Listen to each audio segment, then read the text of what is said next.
I always believed trust was like glass. Once broken, you could glue the pieces together, but the cracks would always be there. Ugly, jagged reminders of a perfect shape that once existed. My wife Marie taught me that. Or rather, she shattered that glass with a swing so violent I still hear the echo in my skull. I married her because she made the world feel quiet. After the chaos of my younger years, Marie was calm, gentle, almost angelic. She told me she couldn't have children. And I accepted that. We cried together the day the doctor confirmed it. I held her hand in the parking lot, kissed her tears, promised her that it didn't change a thing. But it did. And I didn't even know it. The first fracture came on a rainy Thursday afternoon, 2 years into our marriage. Marie was in the shower, her phone vibrating on the nightstand. Normally I wouldn't even glance at it. But that day something made me look. Maybe it was the way she rushed to the bathroom, locking the door behind her. Maybe it was the fact that we hadn't touched each other in weeks. Or maybe I was just tired of pretending everything was fine. The screen lit up again, Leo's school. I stared at it like it was a hallucination. I didn't know a Leo. And as far as I knew, neither did she. I didn't confront her. Not yet. Said I waited. Observed. Followed the trail like a man walking barefoot through broken glass, each step cutting deeper than the last. I looked through her emails when she was asleep. Found deleted messages, half-saved drafts. There was a school enrollment form. 2 names. Leo and Emma, mother's name, Marie, father, unknown. My stomach clenched as if the floor had been ripped from under me. 2 children. Not one. I was the man who brought her breakfast in bed.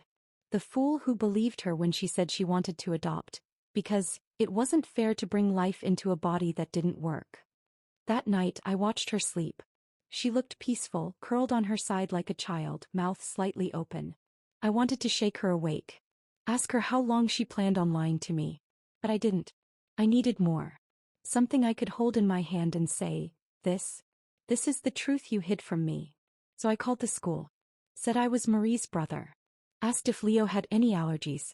The woman on the other end chuckled and said, "You don't know? You've picked him up before, haven't you?" My blood ran cold. She mistook me for someone else. Or worse, she mistook someone else for me. I followed her the next Saturday. She said she was going to a book club. I waited until she turned the corner, then got in my car. She didn't drive toward the library. She took the highway north. I kept a few cars behind her, every nerve in my body stretched tight. After 40 minutes, she pulled into a quiet neighborhood and parked in front of a beige house with toys scattered on the lawn. She rang the bell. A little boy opened the door. Leo, her son. He screamed "Mom" and leaped into her arms. Then a girl, Emma, ran out and hugged her legs. I watched her kneel down, wrap them both in her arms, and kiss their cheeks like a mother who had never stopped being one. I sat there in the car, paralyzed. My wife, my Marie. The woman who said she couldn't give me children. The woman who sobbed in my arms after our failed IVF consultation. She had 2 living, breathing children. And not once did she tell me. What kind of person does that? What kind of lie lasts this long? I stared at the house, at the ordinary curtains fluttering in the window, at the bicycles leaning against the wall. It all felt staged, like I had stepped into someone else's life. I should have gotten out. Demanded an explanation. But I couldn't move. She stayed for 2 hours. When she came out, her smile faded the moment she saw my car parked across the street. Her face froze. Like a mask cracking. She walked over slowly, almost mechanically, as if she knew the game was up. I rolled down the window. "Get in," I said. She did silently. I didn't speak. I just drove. Not home. Not anywhere. Just away. The silence between us was unbearable. Eventually, I pulled into a Forest Trail parking lot and turned off the engine. I looked at her. "How old are they?" I asked. Her lips trembled. 7 and 5. I laughed. Not a funny laugh. The kind of laugh that sounds like a scream underwater. 7 and 5. So, they were born before you met me. She nodded. "Who's the father?" Her eyes darted away. "It doesn't matter."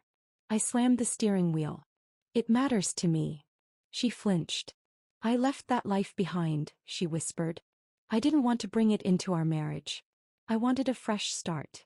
I stared at her, disgust curling in my chest. A fresh start built on lies. She turned to me then, eyes filled with something like pain. You wanted a perfect life. I gave it to you. The weeks that followed were a blur. I moved into the guest room. Marie walked around the house like a ghost. We barely spoke.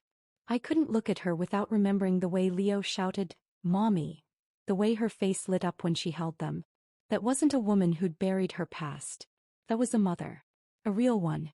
And what was I, her second chance, a gullible fool who believed in storybook endings? One night I asked her, "Did you ever plan on telling me?" She said no, I couldn't risk losing you. That was the moment I knew she never really had me to begin with. But curiosity is a cruel thing. It doesn't let go. I started visiting the house when she wasn't there. Watching. Observing. One afternoon I saw the kids being picked up by a man in a leather jacket, tattoos running down his neck. I took a photo, ran it through a reverse image search. His name was Matthew Renault, a small-time criminal with priors for drug possession and assault. He wasn't just their father. He was her ex. The one she never mentioned. The one still in the picture. My world tilted again. What else was she hiding? In the days that followed, our home became a silent battlefield. No screaming. No doors slammed. Just small, suffocating silences. Her sipping coffee without meeting my eyes. Me lying awake beside a woman I no longer understood. I kept imagining Leo and Emma. Their faces. The way they called her mom. I wondered if they looked like her. If they laughed like her. If they ever asked why she didn't stay. And I kept seeing myself, sitting across from Marie at a candlelit dinner talking about adoption, about names we liked. She had nodded along. Smiled at my suggestions. But every smile was borrowed, every nod rehearsed. I didn't tell anyone. Not my brother. Not my best friend. How could I? My wife pretended to be sterile for 5 years and hid her children from me. Who would know what to say to that? It wasn't adultery. It wasn't murder. It was something harder to name. A betrayal of story. A rewriting of the truth we had written together. I wanted to confront Sandrine, to look her in the eye and ask what kind of game they'd been playing. But I didn't. I wasn't ready to see the whole picture. Not yet.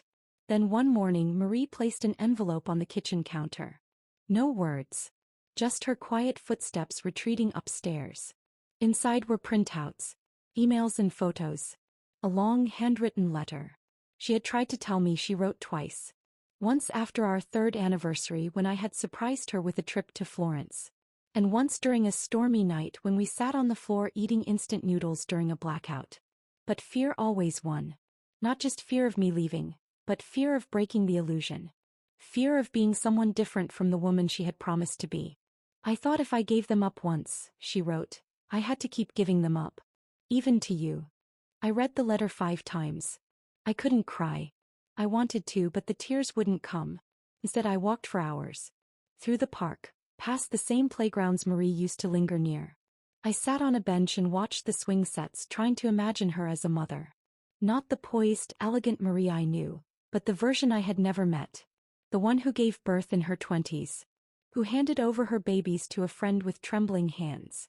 Who visited on Saturdays and wept in silence when she got home. That night I asked if I could meet them. Her eyes widened. Are you sure? She whispered. I nodded. I didn't know what I was anymore. Husband, stranger, ghost, but I needed to see. I needed to know if any part of this could be rebuilt. She warned me they didn't know about me. Not as her husband. Just as a friend who helped her with work. They're young, she said. I never wanted to confuse them. I almost laughed. Confuse them? After all the lies she'd constructed with surgical precision? We drove to the yellow house again. This time I was in the passenger seat. My palms sweaty, my throat dry. She knocked. The door opened. Sandrine appeared, short, wiry, sharp-eyed. Her expression turned to stone when she saw me. This him? She asked. Marie nodded. Sandrine didn't say hello. She stepped aside. They're in the back. I followed Marie through the hallway, past family photos that didn't include her. And there they were playing with Legos, a universe of innocence built block by block. Leo was 7. Emma was 5. Leo looked up first, curious. I smiled, but I felt like I was sinking. Emma offered me a Lego brick. I took it. My voice barely worked. We stayed an hour. I watched them color, eat cookies, argue over a toy car. Sandrine hovered like a hawk. When we left, she pulled Marie aside. I didn't hear what was said. But I saw Marie nod, her shoulders slumped like a scolded child. That night I lay awake again, listening to the hum of the fridge, the rustle of sheets. Marie turned toward me, her hand searching for mine. I let her hold it. I didn't pull away. "Do you hate me?" she asked. Her voice was so small I almost missed it. I didn't answer. Because hate wasn't the right word. It was too clean, too simple. What I felt was messy. Like grief. Like losing something I never knew I'd lost. In the weeks that followed, we visited Leo and Emma twice more. They warmed up to me. Leo asked if I played soccer. Emma asked if I liked dogs. I answered everything carefully, like each word was part of an exam. Sandrine remained wary. But I saw it, how Marie softened around the children. How her laugh changed. How her body moved differently. Like she wasn't pretending anymore. Like something inside her had finally come home. Eventually, I had to ask the question I'd been holding. What now? We sat on our porch, wine glasses untouched. She looked at me, eyes heavy. "I don't know," she said. "I want to be their mother. Really. Not just on Saturdays. But that means facing the truth with you, with them. With everyone." I nodded. "And me? Where do I fit in?" She hesitated. "That's the part I'm scared of." So was I.